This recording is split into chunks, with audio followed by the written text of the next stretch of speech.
For several weeks now, Kiev officials have been proudly declaring that everything was ready for a large-scale offensive, while their Western friends are reporting on the military equipment transferred to Ukraine. All British Challenger tanks promised to Kiev are already in Ukraine, as well as the recently declared long-range MBDA Storm Shadow cruise missiles. Earlier, London reported the transfer of depleted uranium munitions, renouncing obligations to eliminate the consequences of their use by the Ukrainian military.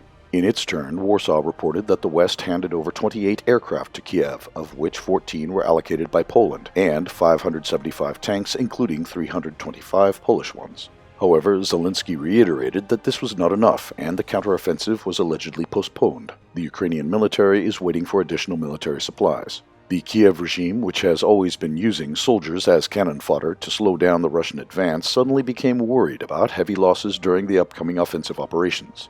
Zelensky's statements, as usual, have nothing to do with the situation on the battlefield. In fact, the Russian military did not give much weight to the statements of the Ukrainian comedian. Assessing the situation at the front, his interview was largely considered as a propaganda operation aimed at misleading the Russians. Indeed, the situation on the front lines has recently escalated. The Kiev regime has launched offensive operations to encircle Russian forces in Bakhmut. It attempts to strike at the Russian flanks and reach the rear of Wagner's grouping in the city. At the moment, they have achieved some tactical success north of Bogdanovka, west of Kromova, and west of Klishevka. Several Ukrainian armored groups attempted to break through Russian defenses near Soledar. However, the offensive operations did not involve the Ukrainian Army reserves, recently trained by NATO and armed with new NATO equipment. The recent attacks were launched by small groups, which signals more of a successful combat reconnaissance rather than a large-scale offensive. At the same time, Russian forces thwarted a Ukrainian attempt to advance near Mayorsk in the Garlovka area. Ukrainian forces also reportedly attempted another offensive near Ugledar.